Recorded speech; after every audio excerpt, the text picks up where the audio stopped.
are standing at the grocery store checkout, watching the conveyor belt bring your items to the register. The cashier scans the last item, glances at the screen, and reads out your total, $318. You look down at the cart, slightly stunned. It's the exact same chicken, the same loaf of bread, the same staple ingredients you've been buying every single week for the past 3 years. You pause for a second, running the numbers through your head. Not too long ago, this exact same haul cost you $210. You didn't add any luxury items to the cart. You didn't upgrade your diet on purpose. And nothing in your daily life got more expensive because of a conscious choice you made.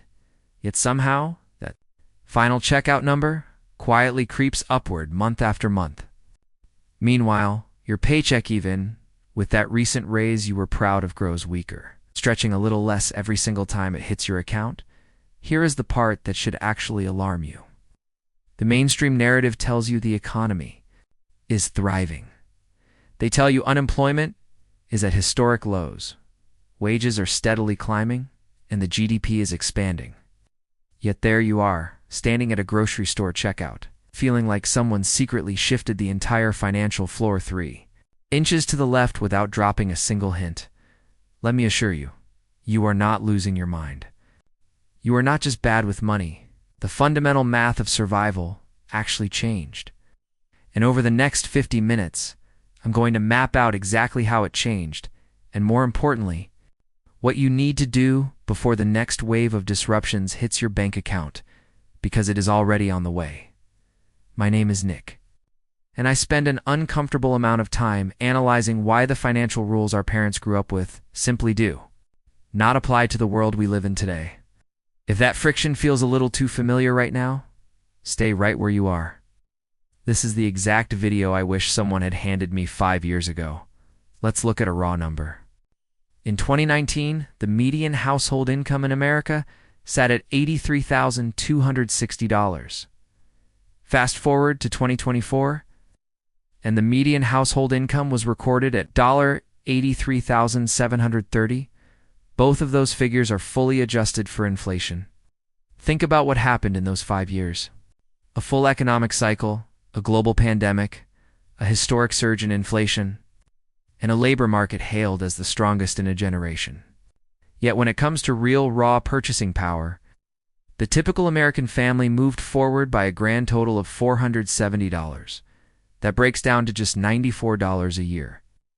It's a rounding error. It's the cost of a single tank of gas. Now, let's look at what happened to the price of everything else during that exact same 5-year window. Grocery prices have skyrocketed by more than 25%, cumulatively since 2020. Car insurance, the silent killer that nobody seems to talk, is up a staggering 50% from where it sat just 4 years ago.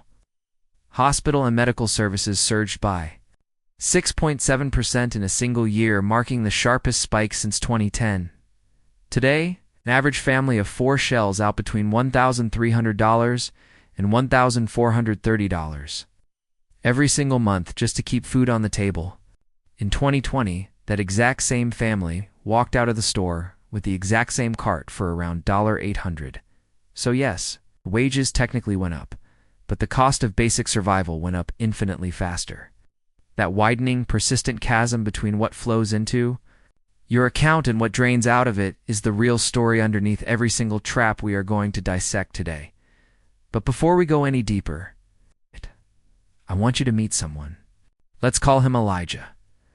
Elijah is 34 years old. He's working in the marketing department of a mid-sized company in Columbus, Ohio. He earns $71,000 a year, which actually places him comfortably above the national median. He pulled in a 4% raise last year, which felt like a massive win at the time. He drives a sensible, used Honda and keeps his lifestyle completely under control. He isn't blowing cash on designer labels or booking lavish European getaways. He plays by the rules and does almost everything right, and yet every single month, Elijah logs into his banking app, stares at his balance, and watches a number that refuses to grow. He isn't facing an immediate financial crisis. He's just completely stuck. Every time he secures a raise, an invisible bill absorbs it before he can even enjoy it. Every time he thinks he's finally gaining traction, the ground beneath his feet shifts. Elijah isn't an extreme cautionary tale. He's the exact definition of average. What's happening to him isn't a string of bad luck, it's pure arithmetic.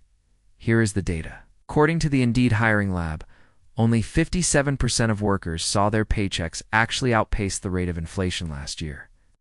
The other 43%, nearly half of the entire workforce, effectively lost purchasing power, even though they received raises on paper. Taking home a 4% raise when real-world inflation is running at 5% isn't progress. It's a pay cut with a corporate smile attached to it. You can feel incredible about the percentage printed on your promotion letter and still fall further behind in your actual life. That isn't a paradox. It's basic subtraction. And then there's the phenomenon happening in the aisles of the grocery store that completely evades official inflation data. Shrinkflation, your favorite orange juice brand, quietly shrank its bottle from 52 ounces down to 46. Gatorade dropped its sizing from 32 ounces to 28. Standard. Energy bar packs plummeted from 12 counts down to 10. One major ice cream manufacturer went so far as to reduce the milk fat content of their product below the strict federal threshold. Because of that choice, the law legally forbids them from calling it ice cream anymore. It is now legally classified as a frozen dairy dessert, and yes, they still charged you more for it. I want you to visualize the corporate boardroom, meeting where executives decided that rather than admitting they were cutting quality, they would simply alter the legal classification of the product to protect their margins. That is a real thing that happened. Real people made that choice. You paid the bill.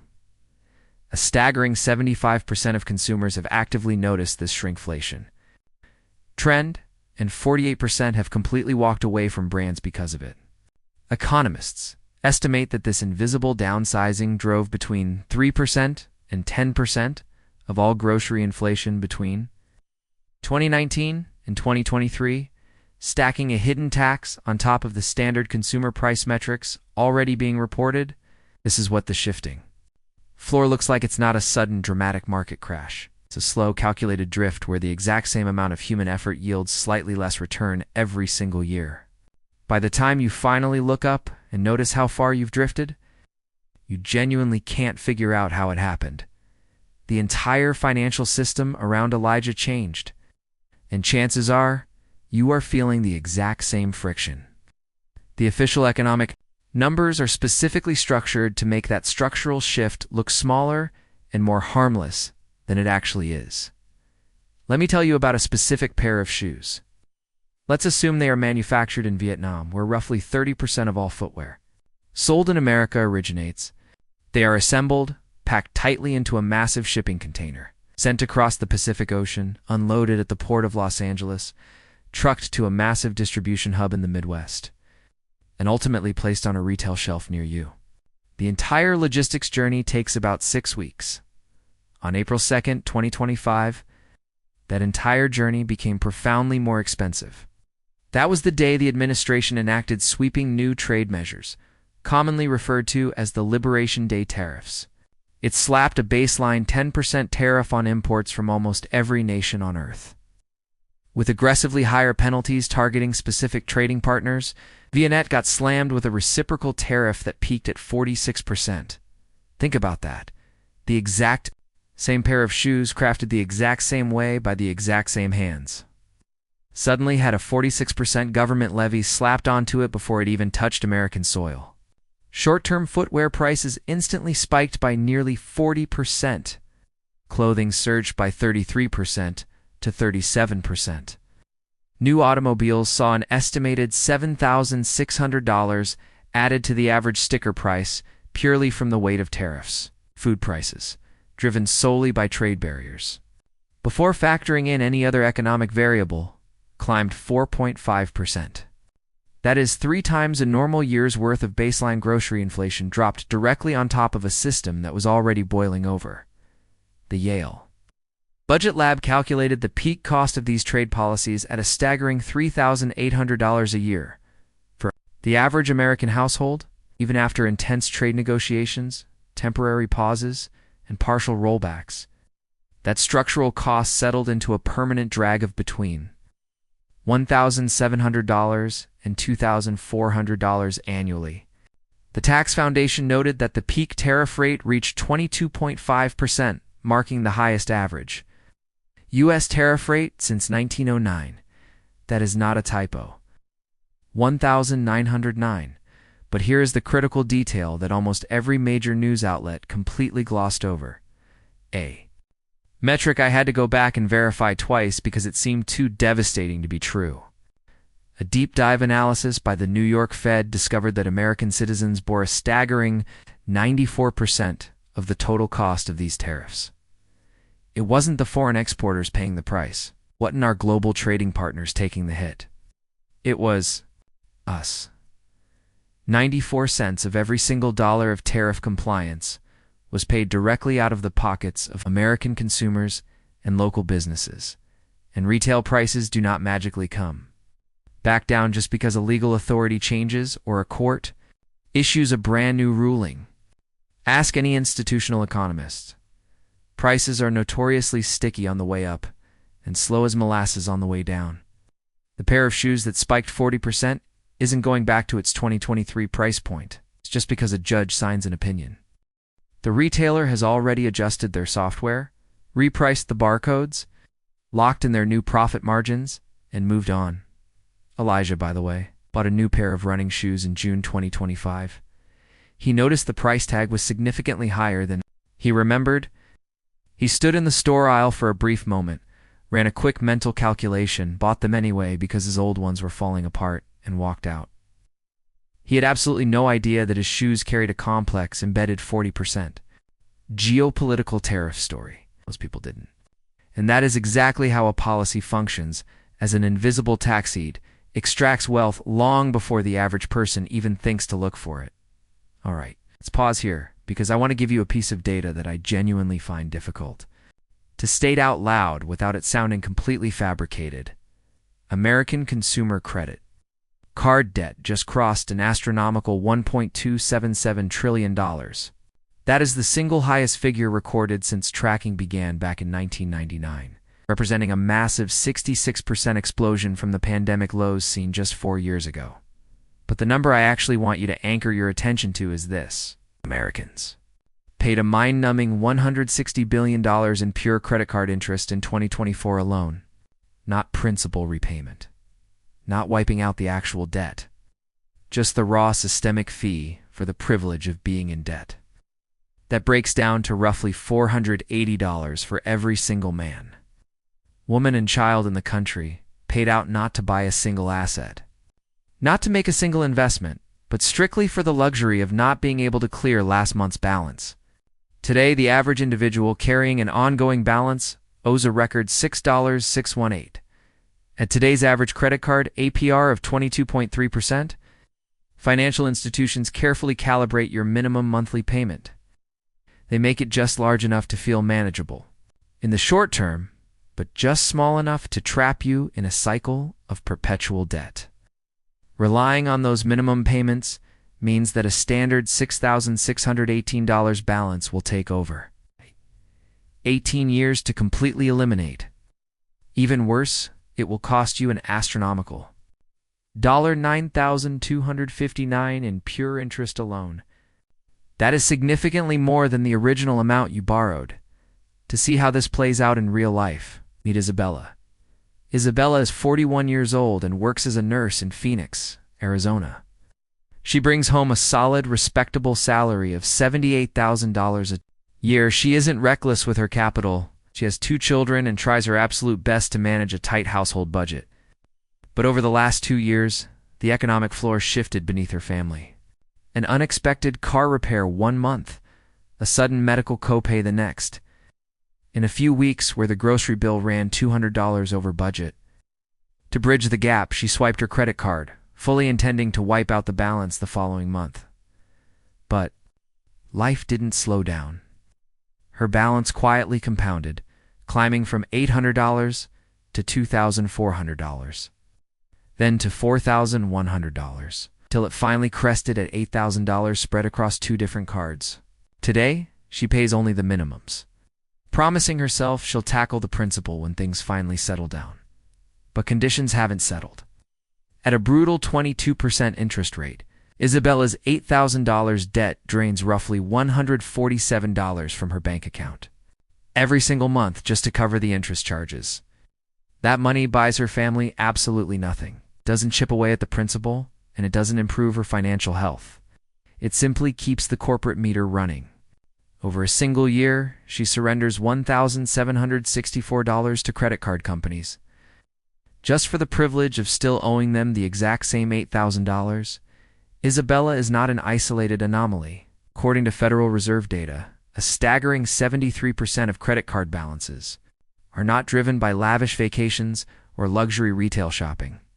They are accumulated from baseline necessities: auto repairs, medical emergencies, home maintenance, and basic groceries. In fact, 55% of individuals carrying a revolving balance explicitly state they are doing so just to keep up with daily survival costs. This is survival debt. It is the structural symptom of a household budget that simply no longer clears, and escaping it is becoming increasingly difficult. Today, 12.7% of all credit card balances, more than $1 out of every $8 owed, are 90 days or more past due. Even Federal Reserve Chair Jerome Powell explicitly highlighted this deepening systemic divide, describing a bifurcated economy where lower-income consumers are actively struggling and forcing themselves to buy less. You don't need an advanced degree in macroeconomics to translate what that actually means. Half of the country is financially stable, while the other half is trapped in Isabella's shoes. The automobile market reflects this exact same stress, just with much larger numbers. By late 2025, the average monthly payment for a new vehicle hit a record-shattering $767. Nearly 1 out of every 5 new auto loans now demands a monthly payment exceeding $1,000.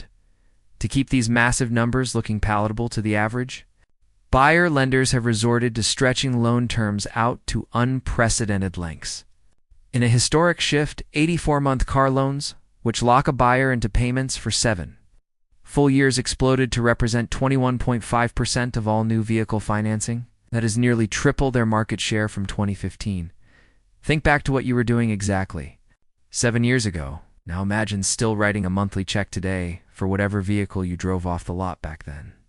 That is the exact contract millions of Americans are actively signing, often without fully processing what a 7-year financial obligation actually means for their long-term wealth. By the time you finally make the final payment on an 84-month loan, the vehicle is typically worth a mere fraction of what you originally paid for it. This explains why 29.4% of new car buyers are forced to roll negative equity directly into their next vehicle purchase. They finish their previous loan completely underwater and immediately start their next contract. An average of $1,764 in the hole. They are importing old debt into a new asset, spinning on a financial treadmill that actively moves backward. Then we look at student loans. A massive $1.696 trillion structural weight resting on 43 million borrowers, averaging $39,633 per person.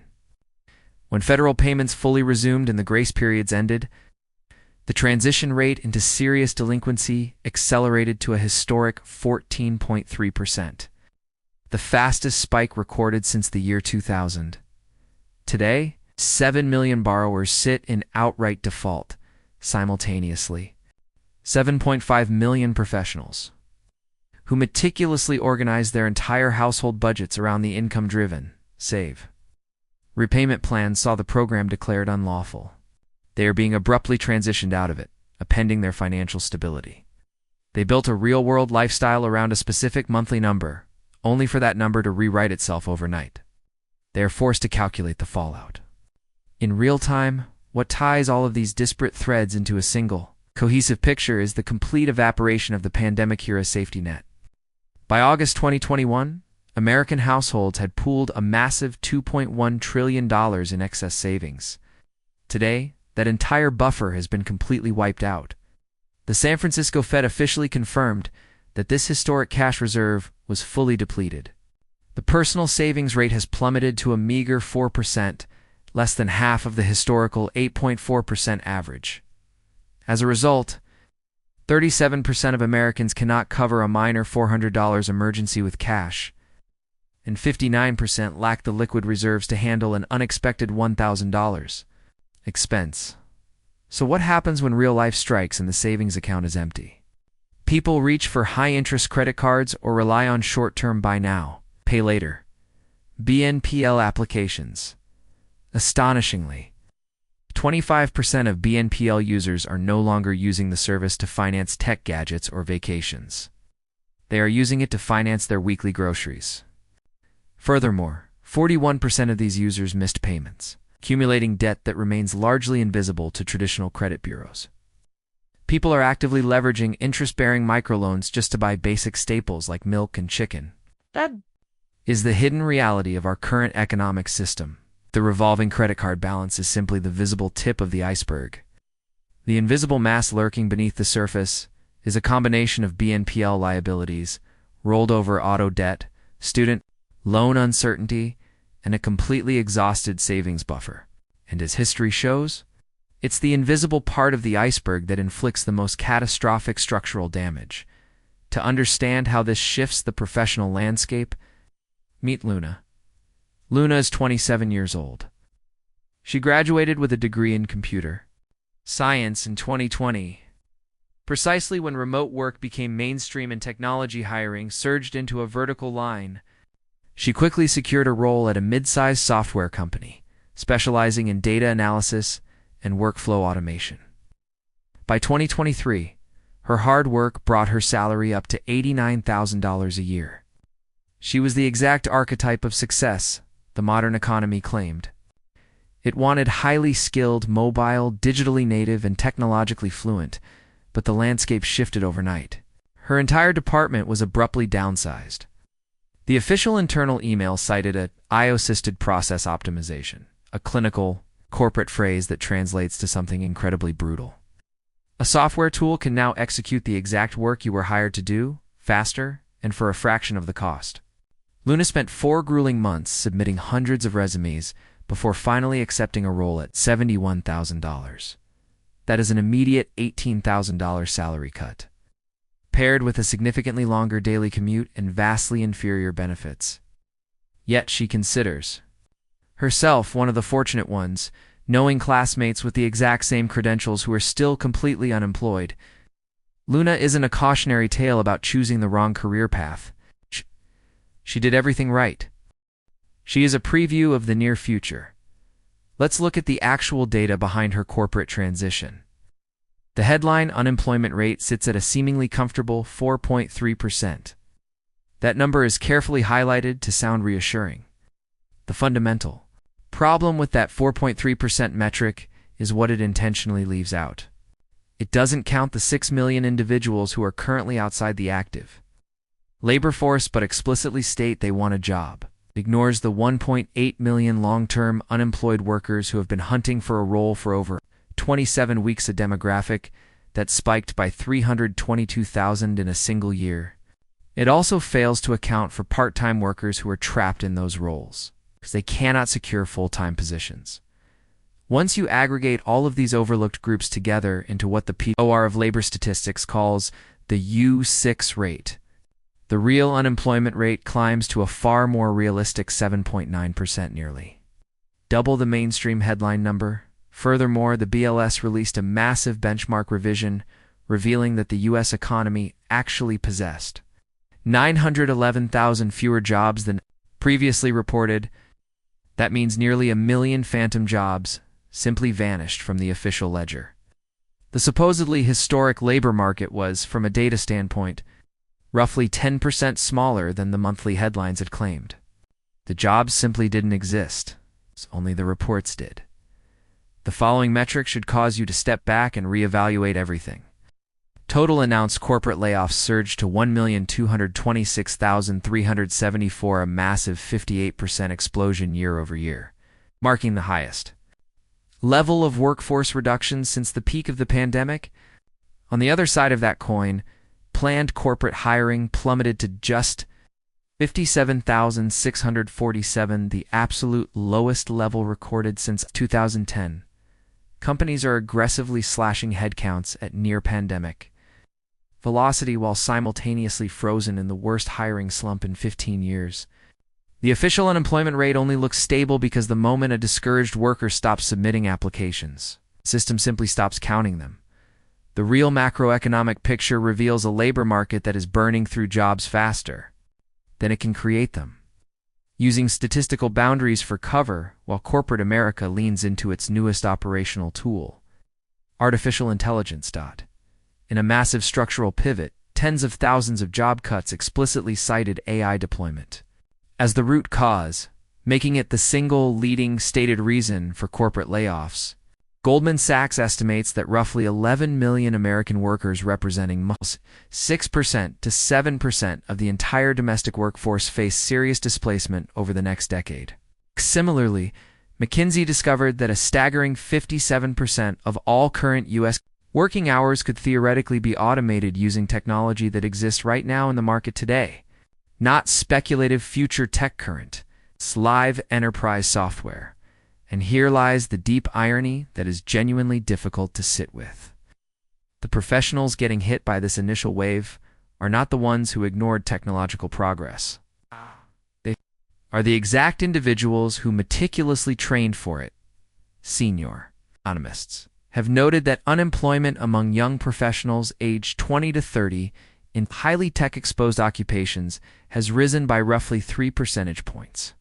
An entire generation of students was explicitly told, learn to code, master data analytics, and become a digital native. Now, the exact specialty they dedicated their youth to master is the exact asset being leveraged to replace them. That is a deeply painful way for an educational investment to pay off. And Luna experienced that reality firsthand. Consider the highly publicized case of Klarna, which automated 700 customer service roles using enterprise AI they didn't execute. This transition quietly announced it to Wall Street with immense corporate pride. But look at what happened next. Customer satisfaction scores dropped, and service quality degraded so severely that it began impacting core business metrics. Behind closed doors, management was forced to quietly reverse course and rehire human agents. Their leadership openly acknowledged a fundamental truth. At the end of the day, human beings want to speak to human beings. In fact, over half of the business leaders who aggressively rushed to replace human capital with automated AI models now openly state that they regret the decision. The software worked beautifully in narrow, tightly controlled scenarios, but failed catastrophically when faced with the chaotic nuance of real-world human interaction. But here's the catch. The 700 workers who were laid off during that automated experiment didn't magically get their careers back when the corporate strategy failed. And that is the exact pattern playing out across global enterprise. Companies test the technology. Some implementations succeed, others fail, but the displaced workforce absorbs the real-world cost of the trial either way. No executive sends a retroactive check to cover months of lost family income, while the boardroom figures out that its automation model went too far. So, what does this actually mean for your career right now? The data shows that the professionals earning a massive 56% wage premium are not those trying to compete with AI, nor are they those ignoring it. It is the specific group combining their deep domain expertise with genuine AI fluency. They aren't allowing AI to replace their output. They are leveraging it to augment their efficiency, turning themselves into hyper-productive assets that are incredibly difficult for a company to cut. A nurse who can seamlessly collaborate with AI-driven diagnostic software is inherently more valuable to a hospital system than one who cannot. A marketing strategist who utilizes AI to compress a week's worth of market research into a single afternoon produces massive output with less overhead. A financial analyst who commands AI for instant data synthesis covers tasks in mere hours that used to drain an entire team's week. Luna, to her immense credit, spent 3 months following her layoff, mastering the creation of automated data pipelines. Using advanced AI frameworks, while her current survival role pays $71,000, her updated skill set is already generating direct recruiter inquiries for positions offering $95,000 roles that literally did not exist in corporate budgets 2 years ago. The structural floor moved, and she realized she had to adapt her career velocity to move right along with it. The World Economic Forum projects that 39% of core professional skill sets will become completely obsolete. That means for out of every 10 workers are currently relying on skills that are actively losing market value. The core question facing your career is no longer whether you should adapt to this technological shift is simply a matter of how fast. To see how this math compounds over a lifetime, meet Kix. Kix is 58 years old and has spent over 30 consecutive years working in operations management. He has consistently earned good, stable money throughout his career, typically charting between $65,000 and $85,000 a year. He has maintained a standard 401k account for decades, routing regular, automated contributions into it. He always considered his retirement trajectory completely secure. But last spring, for the very first time in his adult life, Kix actually sat down to run the precise retirement math. Not the vague, reassuring estimates he casually held in his head, but the cold, hard numbers. He opened his portal and looked at his actual accumulated balance. $194,000. He then looked up the realistic capital required to maintain his current middle-class standard of living throughout retirement. He found the target figure, $1.26 million. That is the median nest egg that average Americans report they will need to retire comfortably. Kix sat in front of his monitor, staring at those two conflicting data points for a very long time. $194,000 versus $1,260,000. He then looked up his projected Social Security benefits, which calculated out to roughly $2,100 a month, assuming he delayed his retirement until the full age of 67. Next, he researched the real-world cost of healthcare in retirement. Fidelity's institutional data estimates that an average 65-year-old couple will require a staggering $345,000 just to cover out-of-pocket medical expenses over their remaining lifetime. Kix is not a rare case of financial negligence. He is the exact national median. The average individual aged 55 to 64 in America has roughly $185,000 saved, representing a mere 14.7% of what they will realistically require to survive. That leaves a massive 85% financial shortfall with less than a single decade of career runway left to close it. Even more alarming, 1 out of every 3 American adults currently possesses absolutely zero retirement savings. Not just trailing behind, completely empty. Here is the exact mathematical reality that mainstream financial media refuses to publish because it is far too uncomfortable to remain popular. Imagine you start saving diligently at age 35. You contribute a solid 10% of the median household income, roughly $6,300 every year. You secure a standard 3% corporate employer match and earn a reliable 7% annual return for 30 consecutive years. By age 65, your account will display an encouraging balance of roughly $830,000. That sounds like an incredible financial triumph until you adjust that. $830,000 for 30 years of inflation at a standard 3%. Power? That $830,000 shrinks down to a real-world value of just $342,000 in today's money, applying Morningstar's updated safe withdrawal rate of 3.7%. Your lifetime nest egg will generate a modest $12,654 per year. When you combine that with the average annual Social Security payout of $23,700, your total retirement income settles at exactly $36,354 a year. Take a moment to truly process that number. $36,354 a year to cover your entire life before factoring in escalating healthcare costs.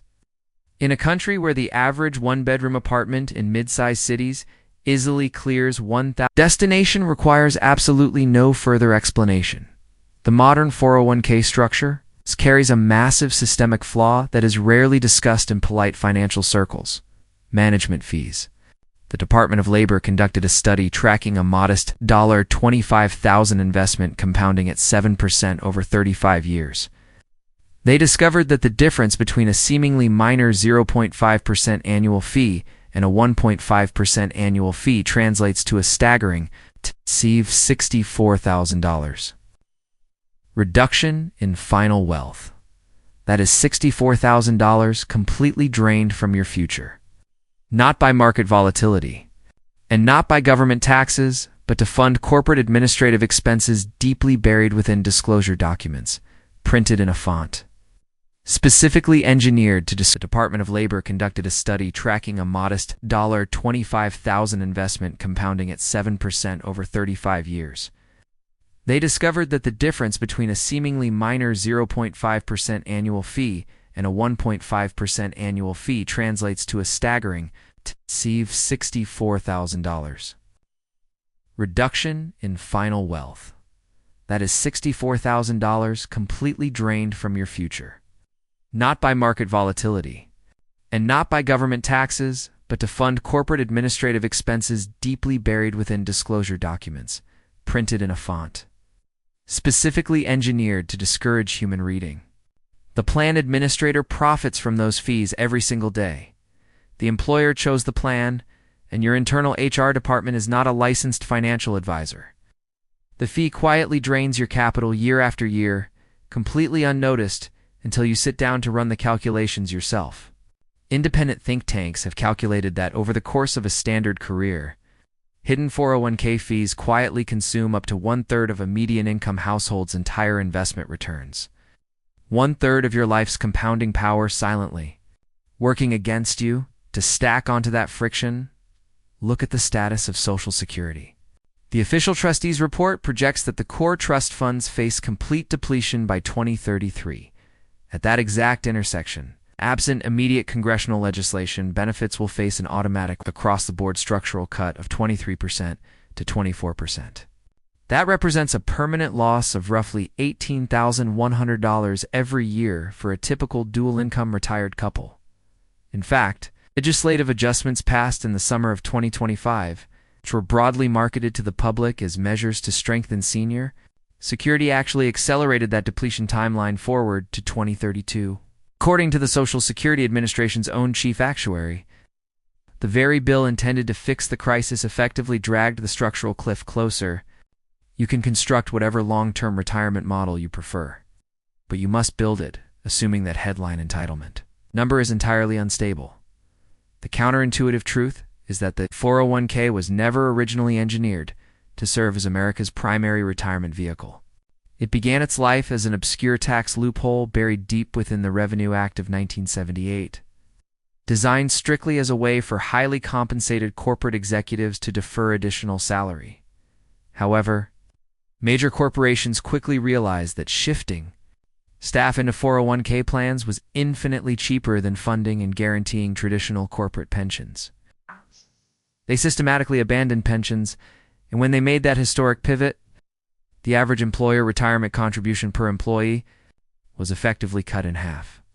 The entire structural weight of retirement planning, the complex asset allocation, the volatile market risk, the long-term longevity risk, and the predatory fee navigation was entirely shifted off the balance sheets of corporations backed by professional fund managers and dropped directly onto the lap of individual employees who were handed a generic trifold pamphlet. That was the macro deal, and the vast majority of workers had no idea they had agreed to it. Kix is still sitting at his kitchen table, methodically adjusting his spreadsheets. He isn't panicking. Instead, he is actively adapting, maximizing his current catch-up contributions, mapping out a post-retirement consulting framework, and stress-testing different economic scenarios. He is already in an infinitely safer position than the average 58-year-old worker, simply because he had the courage to look at the raw data.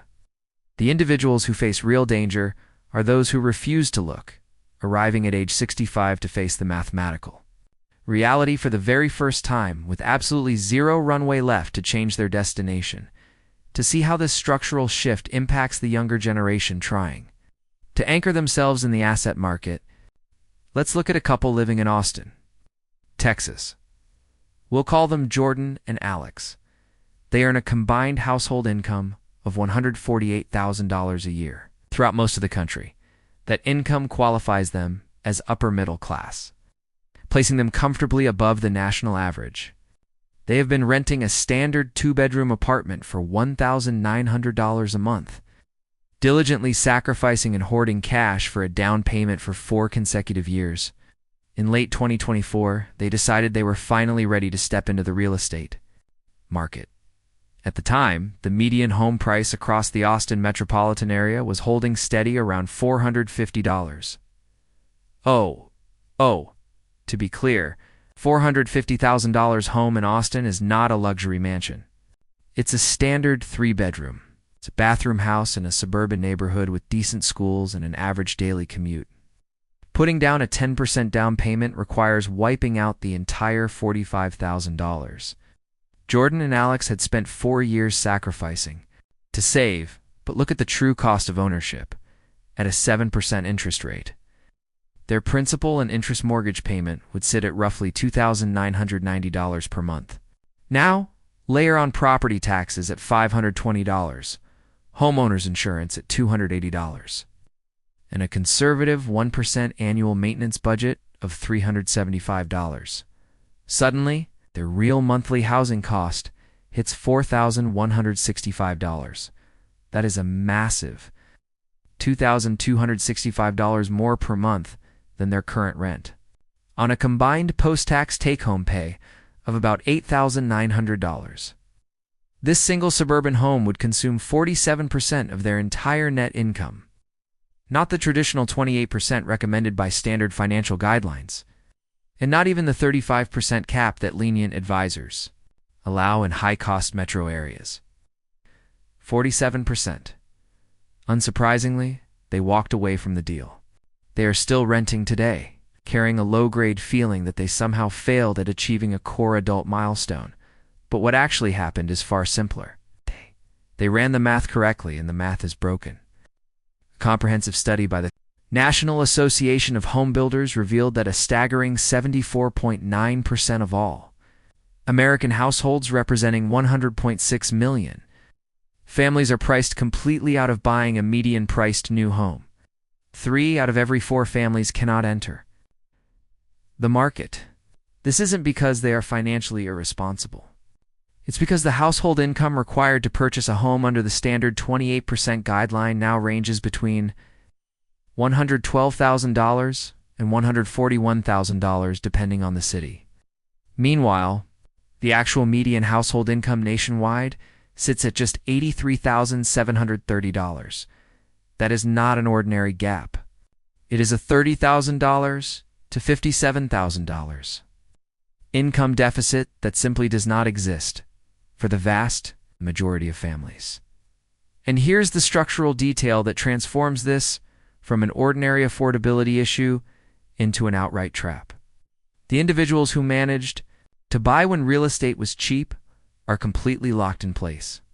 Today, 50.6% of all outstanding mortgages in the United States carry an interest rate below 4%.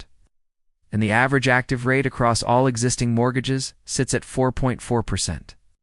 If one of these homeowners decides to sell their property and buy an identical house down the street at today's 7% rates, their monthly mortgage payment instantly doubles. Consequently, they refuse to move. In recent surveys, 54% of current homeowners explicitly stated that no mortgage rate on earth would make them comfortable selling their home, while 41% of those with sub-3% rates stated they would essentially never buy another property again at any rate.